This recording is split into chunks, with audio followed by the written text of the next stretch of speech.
సాధారణంగా మన లక్షణాలను బట్టి, మనం చేసే ప్రవర్తన బట్టి, మన కోరికలను బట్టి రాశి నిర్ణయం కానీ నక్షత్ర నిర్ణయం కానీ చెయ్యొచ్చా అని ఎన్డీఏ ఛానల్ అధినేత దత్తాత్రేయ గారు క్వశ్చన్ అడిగారు.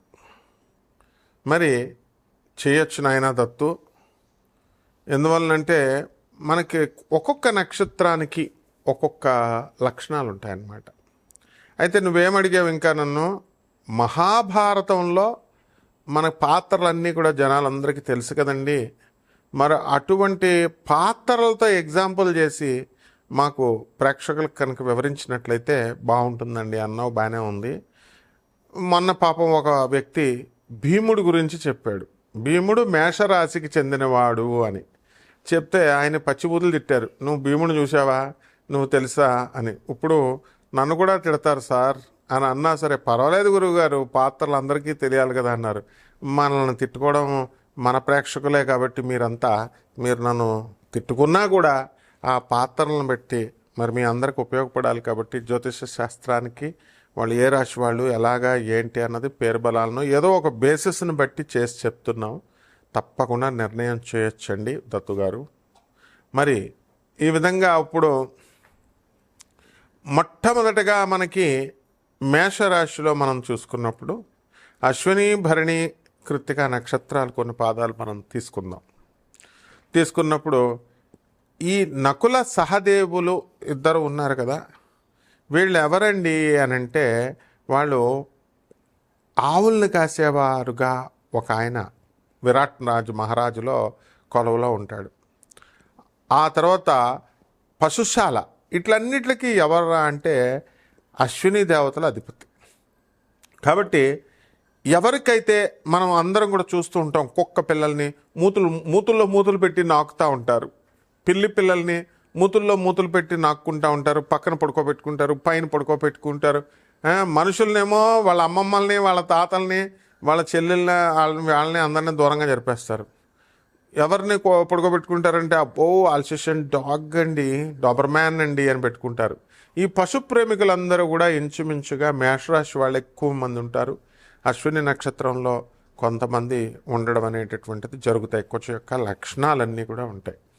ఇటువంటి వాళ్ళందరూ కూడా మనకి నకుల సహదేవుల్ని మనం ఇందులో తీసుకోవచ్చు.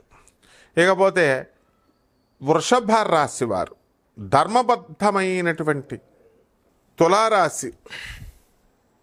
ఈ తులారాశి వారికి అందరికీ కూడా మనకి మన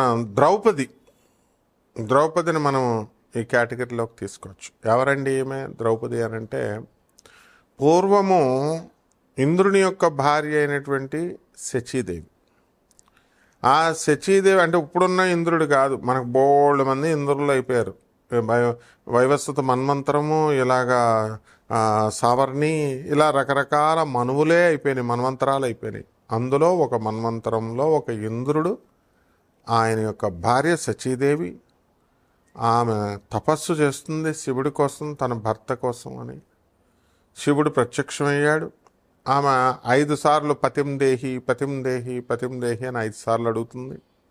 అందువలన 5గురు కూడా ఇంద్రుని యొక్క శక్తి 5గా మారి పంచ పాండవులుగా ఏర్పడడం జరిగిందనమాట. అంటే అందరూ కూడా ఒకటే శరీరం. కాబట్టి ఇటువంటి ద్రౌపద మహారాజు యొక్క మరి ఈ యొక్క కుమార్తె స్వయంవరంలో మనకి గెలుచుకున్నారు. కాబట్టి ఇటువంటి ద్రౌపదుడికి మరి దుష్టద్యుమ్నుడు తర్వాత ఈ యొక్క ద్రౌపది పుట్టడం జరిగింది. మరి ఈ యొక్క ద్రౌపదికి ఏం జరిగిందంటే ఈ రాశిలో పుట్టింది. వీళ్ళకి ఎంతసేపు జనం కావాలి. పాపం ద్రౌపది ఎప్పుడు కూడా తన పనులు తాను చేసుకుంటూ ఎప్పుడు కూడా ముందుకు వెళతా ఉంటుందన్నమాట. ఎవరి యొక్క గొడవల్లోకి వేలు పెట్టరు తులారాశి వాళ్ళు. జనం ఎప్పుడు ఉండాలి, యాత్రలు హాయిగా ఉన్నంతలో ఎంజాయ్ చేస్తూ జాగ్రత్తగా ఉండాలి. కాకపోతే కష్టాలు వచ్చినప్పుడు ఇది తులారాశి కాబట్టి త్రాసు అంటే సమానంగా ఉంటుంది కాబట్టి ఎట్టి పరిస్థితుల్లో కూడా కష్టాలని సుఖాలని రెండిటిని కూడా సమానంగా ఆస్వాదించగలిగేటటువంటి గొప్ప లక్షణం ఈ తులారాశి వారికి ఉంటుంది. కాబట్టి ఈ తులారాశి వారికి ఈ లక్షణాలతో పాటు ఇప్పుడు ఈ సంవత్సరం 2025 సంవత్సరంలో వీళ్ళు మొత్తం ఇతర దేశాలకంతా కూడా తిరగడము, ఇతరుల ఊర్లు తిరగడము, ఇలాంటివన్నీ కూడా వీళ్ళు చేయడం అనేటటువంటిది జరుగుతుంది. కేవలము మనము ఎప్పుడూ కూడా ఈ యొక్క ఇతర ప్రాంతాలకు వెళ్ళి ఎంజాయ్ చేయాలి అనుకునేటటువంటి తులారాశి వారంతా కూడా ఈ సంవత్సరం అంతా కూడా గుళ్ళు గోపురాలు కూడా తిరగడం అనేటటువంటిది, అలాగే చుట్టాలు బంధువుల ఇళ్ళకి, ఇలా స్పిరిచువల్ బెంట్ ఆఫ్ మైండ్ అనేటటువంటిది రావడంతో ఆశ్చర్యంగా ఉంటుందన్నమాట. అలాగే ఈ రాశి వారికి అందరికీ కూడా మనకి ఈ పని కాస్త ఎలా ఉంటారంటే మేకప్ వేసుకుని టీచర్లు వస్తారు. వాళ్ళు బచ్చో ఫ్యాన్ డాలో అంటారనమాట. పాఠం చెప్పాలి, పిల్లలకి పాఠం చెప్పాలి, మేకప్ చెరిగిపోద్దని ఫ్యాన్ వేయండి పిల్లలు అని. ఈ రకంగా వాళ్ళు కనీసం మేకప్ లేకుండా ఎవరు కూడా తులారాశి వాళ్ళు సౌందర్యానికి ఆధిపత్యం ఇస్తారనమాట. ఎక్కువ ఇంపార్టెన్స్ అనేటటువంటిది ఇస్తారు. స్వయంవరం వివాహాల్లో కూడా చూడండి, ఆమె ద్రౌపదుడు ఈమెకి స్వయంవరాన్ని ప్రకటింపజేశాడు. అంటే లవ్ మ్యారేజెస్గా ఈ యొక్క స్వయంవర వివాహాలు అనేటటువంటివి ఎక్కువ చేసుకోవడానికి అవకాశాలు ఉంటాయి. కాబట్టి తులారాశి వాళ్ళంతా కూడా మనము కోర్టు సమస్యలతో సతమతం అవుతూ ఉన్నారనమాట. వీళ్ళ యొక్క స్థిరాస్తులు అనేటటువంటివి చాలా కాలంగా వీళ్ళకి రావాల్సినటువంటివి రావడం లేదు. అటువంటివన్నీ కూడా మనకి వచ్చేసేయాలి కాబట్టి వీళ్ళకి ఇప్పుడు బెంచ్ మీద కదులుతూ ఉంటుంది. గురుబలము అనేటటువంటిది ఈ తులారాశి వారికి ఇప్పుడు పుంజుకుంది. కాబట్టి ఈ యొక్క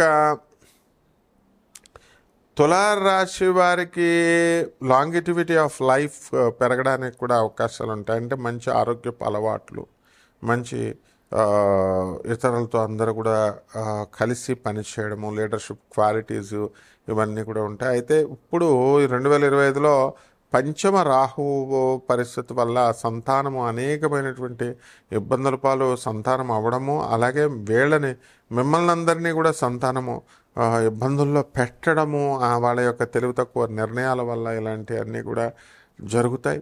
సినిమా యాక్టర్ అవ్వాలని చెప్పి, లేకపోతే మ్యూజిక్ డైరెక్టర్ అవ్వాలని చెప్పి ముందే పిలక పెంచుకోవడము, ముందే జుట్టు పెంచుకోవడము, ఇలాగనమాట. అంటే ఇప్పుడు పైన పక్షి వెళ్తుందంటే కింద ఒకడు మసాలా నూరుతున్నాడంటే, దేనికి నూరుతున్నావురా మసాలా అంటే, ఆ పక్షిని ఇంకా కొట్టింది లేదు పెట్టింది లేదు, ఆ పక్షిని నేను కొట్టేస్తాను, దానికోసం నేను మసాలా కూర వండుతున్నాను కాబట్టి మసాలా నూరుతున్నాను అంటాడు. ఈ లోపల పెట్టెళ్ళిపోద్ది, ఇక్కడ మసాలా ఉండిపోద్ది. అలా కాకుండా మరి ఈ తులారాశి వాళ్ళు ఏం చేస్తారంటే అనుకున్నది అనుకున్నట్టు సాధిస్తారు. పెట్టని కొట్టిన తర్వాతే మసాలాని రెడీ చేస్తారన్నమాట. ఆ విధంగా మరి ఈ యొక్క రాశి వారికి కావాల్సినటువంటి అన్ని కోరికలు కూడా ఈ 2025 సంవత్సరంలో తీరిపోవడం జరుగుతుంది. దీనికి మనం కొన్ని రెమెడీస్ చేసుకోవాల్సినటువంటి అవసరం ఉంది. పంచమ రాహు కాబట్టి రాహు జపం చేయండి, రాహు స్తోత్రాలు చదవండి. రాహుకి కిలోంపావు మినుముల్ని ఆవుపేట రంగు ఉన్నటువంటి వస్తువుల నుంచి పేద బ్రాహ్మణులకి శనివారం నాడు 8 గంటలకి దానం చేసుకోండి. అలాగే దశ మహావిద్యల్లో ఒకటైనటువంటి మహాకాళి అమ్మవారి యొక్క హోమాన్ని మీ ఇళ్లలో జరిపించుకోవడము, అలాగే రావి చెట్టుకు నీళ్ళు పోస్తూ రావి చెట్టు చుట్టూ ప్రదక్షిణాలు చేయడం 108 సార్లు ఓం గురవే నమః, ఓం బృహస్పతయే నమః అంటూ చేయడం చాలా మంచిది. మీకు శుభప్రదమైనటువంటి ఫలితాలని ఇస్తుంది. శుభమస్తు.